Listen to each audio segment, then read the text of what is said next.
राधे राधे, हरे कृष्णा। आज की वीडियो में आप सभी देखने वाले हैं, एक ज्ञानी व्यक्ति ने महाराज जी को अपने कड़वे सवालों में इस तरह से उलझाया कि महाराज जी इसके सवालों का जवाब देते देते थक गए, लेकिन इस व्यक्ति का सवाल खत्म नहीं हुआ। तो इस व्यक्ति के ऊपर आपको ही बहुत क्रोध आएगा जब आप इसकी पूरी बात सुनेंगे। तो चलिए देखते हैं वीडियो में कि महाराज जी और इस व्यक्ति के बीच क्या बहस हुई।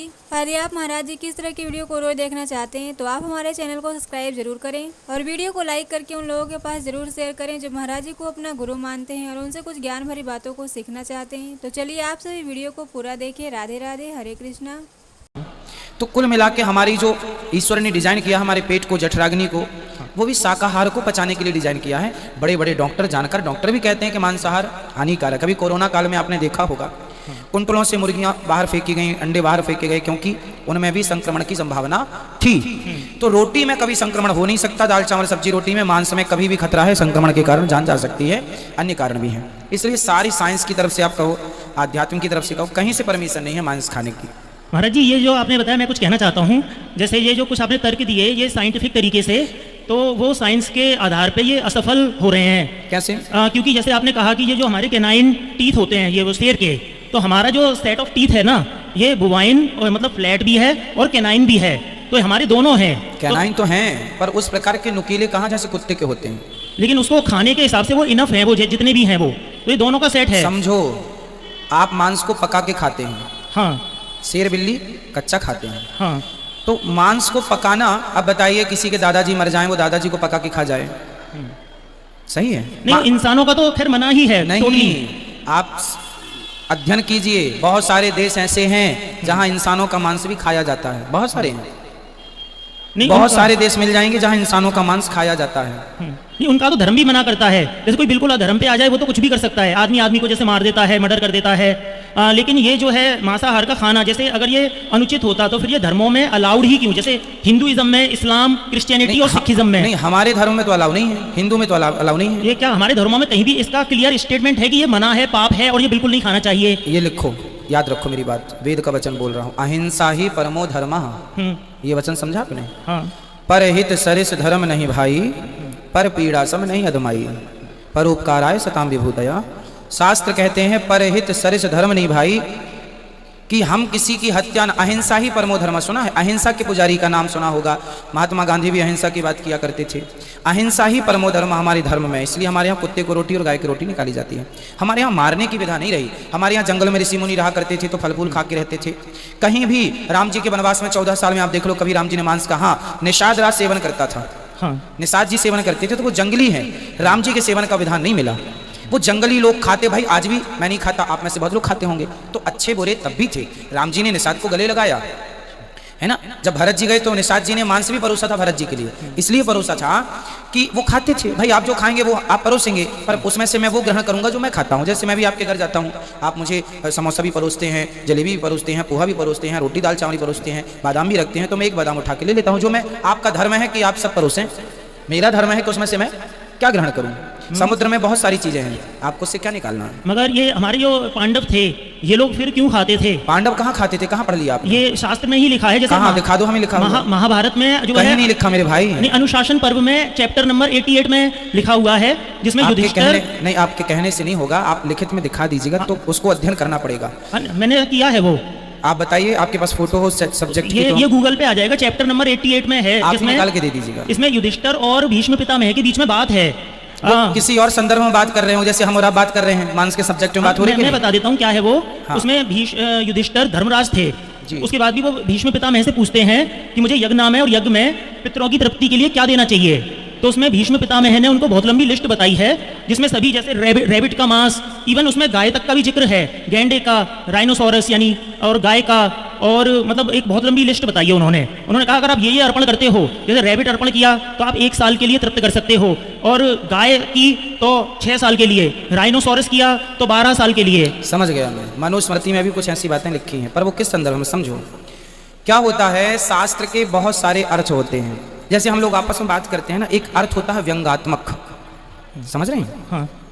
एक अर्थ क्या होता है? व्यंग। जैसे मैं कक्षा में कई बार एक व्यंग बोलता हूँ, जैसे मैं आपसे पूछता हूँ क्यों मांस खाते हो, तो आप वीडियो को और भी लोगों के पास शेयर जरूर करें और प्रेम से कमेंट में राधे राधे जरूर लिखें। तो चलिए आप सभी वीडियो को अंत तक देखते रहिए। हाँ खाते हैं, तो मैंने कहा किसका खाते हो, बकरा खाते हो, मुर्गी खाते हो? उसने बोला हाँ। मछली खाते हो? उसने बोला हाँ। मैंने कहा आदमी खाते हो?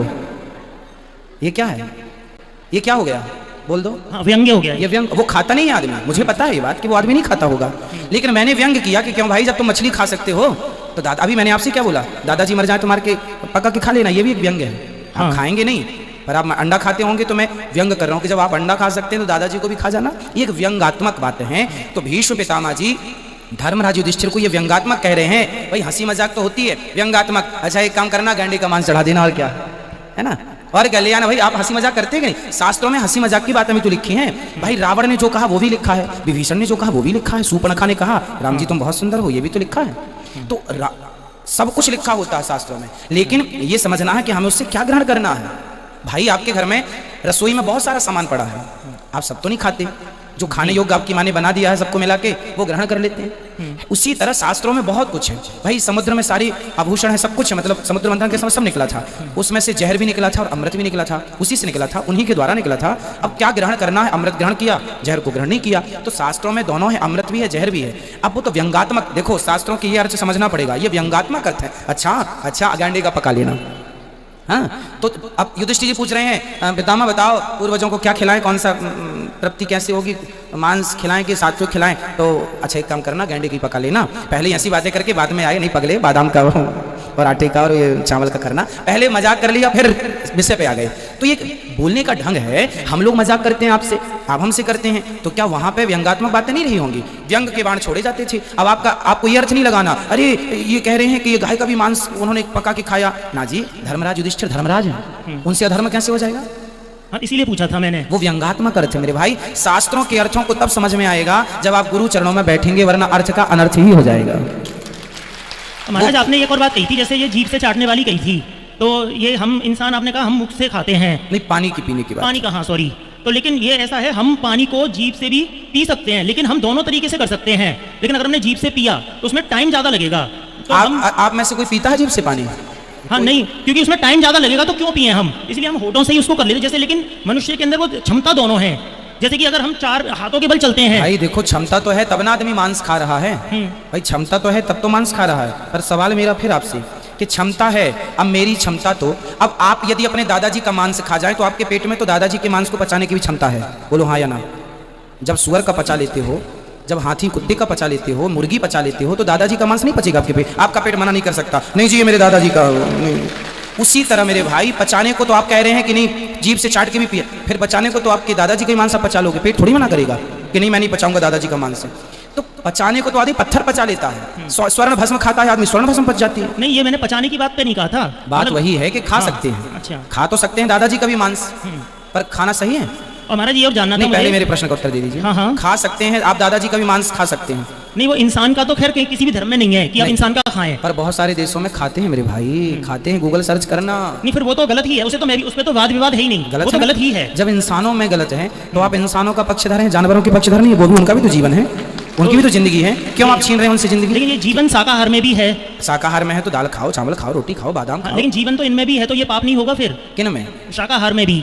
शाकाहार में कैसे पाप है बताइए? क्योंकि जीवन के आधार पे अगर कहें तो भाई जीवन, आज ही मैंने कक्षा में बोला कि आप गेहूं को चबाइए तो गेहूं को चबाने में गेहूं चिल्लाएगी नहीं, चीखेगी नहीं, पर मुर्गी को आप चबाइए तो वो चीखेगी, चिल्लाएगी, फड़फड़ाएगी। तो मुर्गी से आप गेहूं की तुलना ना करें कि गेहूं में भी तो प्राण है, मुर्गी में भी तो प्राण है, क्योंकि गेहूं तो अंकुरित होता है। मेरे भाई समझो, सुनार की तराजू से सब्जियां नहीं तौली जाती, सुनार की तराजू में सोना तोला जाता है, और सब्जियों वाले की तराजू में सोना नहीं तोला जाता।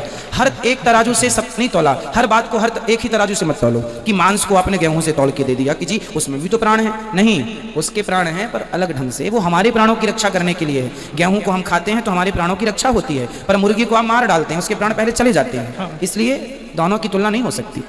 इसलिए महाराज एक जैसे शाकाहारी में इनके क्या होता है, दो इनके सेंसेस लेस होते हैं, वो चिल्ला नहीं सकते, भाग नहीं सकते, तो वो असहाय हो गए। तो जो शाकाहारी हो गए, जैसे गेहूं, चावल या पेड़ पौधे, तो एक असहाय को मारना उचित हो गया क्या फिर इस हिसाब से? वो बना ही हमारे लिए है मेरे भाई। भाई चिड़िया क्या खाती है? यही वाली बात मांसाहार करने वाले लोग कह देते हैं कि वो बना ही हमारे लिए ना है। ना ना ना, वो तो समझ में आ रहा है ना, ईश्वर ने हमारे लिए दाल चावल सब्जी रोटी बनाई है तो वो खाओ यदि आपके पास अभाव है। जैसे मैंने कई बार बताया कि पश्चिम बंगाल में हाँ मछली चावल खाते हैं। हाँ। वहाँ देवी को भोग भी लगाते हैं मछली चावल का, और वहाँ पर तो शादी विवाह में मछली चावल ही परोसा जाता है। अब वहाँ पर क्यों? क्योंकि आज के 50 साल पहले 100 साल पहले वहाँ पर ना दालें होती थी, ना वहाँ पर कोई सब्जियाँ होती थी, ओनली चावल धान की खेती होती थी।